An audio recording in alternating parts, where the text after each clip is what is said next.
Hey everyone, thank you so much for watching today's video. In this video, I'm going to show you one of my kind of like classic cut crease type of looks, which you guys probably know me from.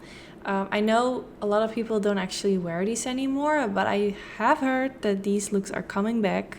They're making a comeback, yay! So I wanted to do one of my OG looks.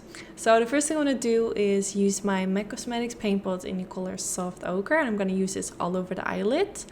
I've been using this primer for years and years. Those who have been following me for a while, they know I always use this one. It is a little bit more on the dry side, so if you do have dry skin, this might not work for you. But then I set it with a little bit of powder, and then I do my brows. I use the Brow Wiz from Anastasia Beverly Hills. I use it in the color medium brown, and I'm just like softly blending it kind of where I don't have that much hair, kind of filling it in softly. And I don't know what it is, but it's definitely one of my favorite brow pencils. There's something about the texture that it always makes it just look super soft. Then I went in with this concealer from MAC Cosmetics, which is the Pro Longwear Concealer. I'm just going right underneath the brow. And then after that, I actually did this off camera, but I also used the Anastasia Beverly Hills Brow Pen in the color medium brown. And I used that to create like these tiny fake hair strokes. So that's the result that you see right now. It makes the brows look a lot more fuller. So then I used a eyeshadow guard. If you don't have this particular eyeshadow guard that I use, you can also use some sticky tape or not use anything at all, but it does make it all very easy. So I went in with the Inglot black kohl pencil, and I'm going to use this to kind of carve the shape of today's eye look. So I'm just creating a line like right above where my crease naturally folds. You can go higher, you can go lower, it kind of depends on what you like. But I have been doing this eye look for so many times that I kind of know where I want my line to be, but the higher you're gonna make it, I feel like the more dramatic it's gonna look. So I would say just go a little bit above your natural crease line, but it does really depends on your natural eye shape. So then I'm going in with the Sigma and Unknown palettes. Still loving my own palette, still so honored to create this together with them. But yeah, I'm gonna use my palette for today's look. I will link it down in the description bar in case you're curious. So I'm gonna take the color Levine, which is a matte black shade, and I'm gonna use this color and blend right on top of where I just blended the Inglot pencil. So this will smudge out the pencil a little bit. You can also like go directly in with eyeshadow and create the shape that I just made with the pencil, but I do feel like the pencil kind of makes it a bit easier, kind of like your guideline, if that makes sense. So I don't know, I would just do it the way I did it. I mean, if I didn't think that way, I would probably not have done it, but you know what I mean. I like to kind of like present options to you guys so you can also do it different ways. Maybe you find like a pencil actually not to work really well, you can also go directly in with eyeshadow. So I'm just smudging it out, and then I went in with the color Adorn, no, not Adorn, Leon, which is the name of my father.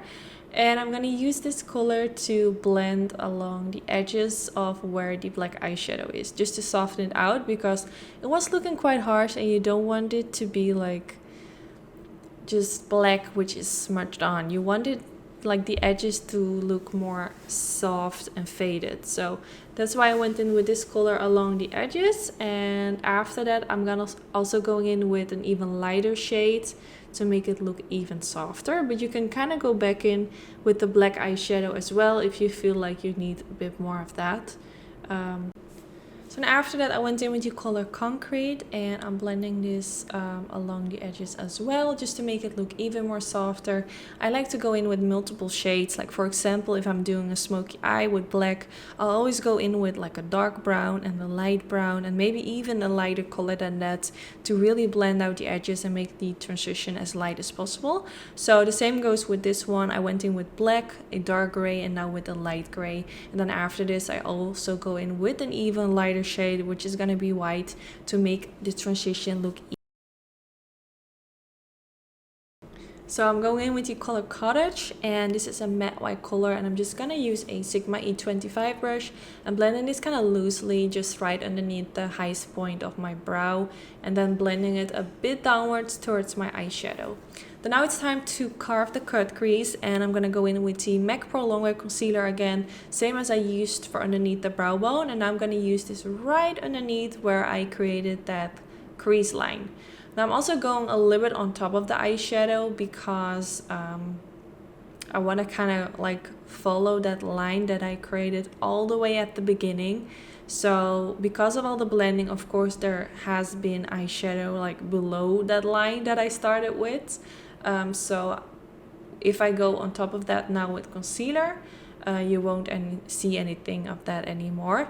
I know some people actually like to remove the eyeshadow first and then go in with concealer, but I don't know, I've never really done it that way, but it will probably avoid that your concealer is kind of gonna mix with the eyeshadow. Like I do have to say my concealer will turn into a super light gray because it will mix a little bit with the black eyeshadow, but I feel like with this concealer you don't have that to be a huge problem.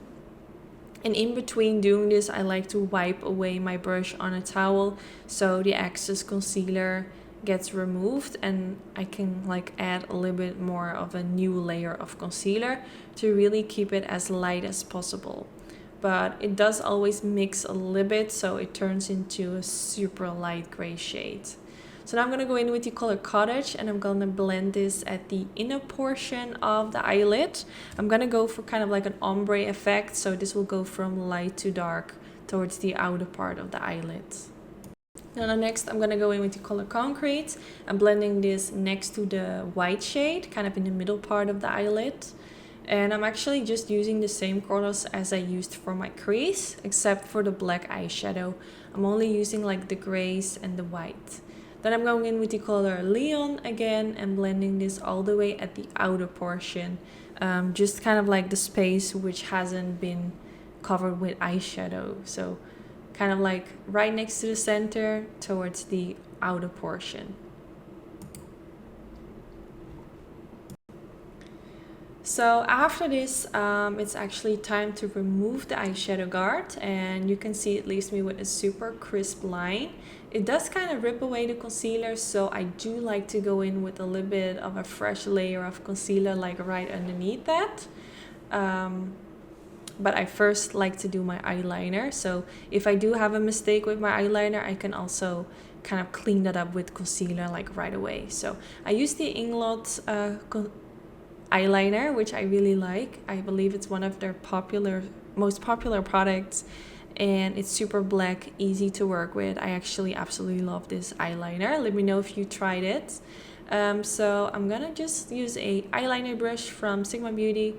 All the brushes I'm using are from Sigma. Actually, I do have a special discount code which you can use, which is a affiliate code. I have it linked down in the description bar. And today I'm going for a winged liner. Then after doing my eyeliner, I realized, oh, I haven't actually applied brow gel, which is weird because I always do this after doing my eyeshadow primer, but today I just forgot. Then I went in with the Inglot Kohl pencil, which I used all the way at the beginning to create that cut crease shape, and now I'm using it all the way in my waterline. I absolutely love this pencil for in the waterline. It's super black, easy to apply, and it stays in place really nicely.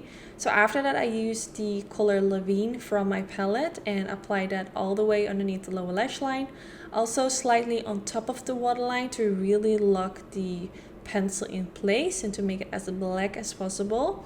I feel like using black eyeshadow on top of your pencil in the waterline, it kind of like mattifies it, but it also makes it more long lasting. Definitely try it out if you've never tried it before. Then I'm going to blend it out using the color Leon and using a Sigma E25 brush to do so. Then I decided to add a little bit more of the color Cottage, which is that matte white shade, and pop a lot of that in the inner corner. I love the effect that it gives. I love a bright like matte shade in the inner corner. And I of course also love a shimmery color in the inner corner, but I don't know, there's something about a bright white, I really like it. Then now it's time for mascara. I use the MAC Cosmetics Lash Curler for my lashes, and then now I'm gonna go in with the e.l.f. Cosmetics Lash and Roll Mascara, which is a really nice drugstore mascara. So applying this on the upper lashes and the lower lashes. Not too focused on making my upper lashes long because I will cover them up with falsies. I'm using these Weary lashes from Anytude, which used to be my own lash company, but I actually quit with it, so they're not available anymore, but you can use them as a reference of something similar if you do like how these look. So applying them in the center of the lash line and then pressing the inner part and the outer part of the lash band against where I applied my eyeliner. And then here you have the finished result. I really hope you all like how it turned out. Don't forget to give this video a thumbs up if you did enjoy it. That's really helpful for my YouTube channel. I hope you guys enjoyed. I hope you're all doing well. And I just want to say thanks for watching. And hopefully I will see you all in the next video. Bye guys!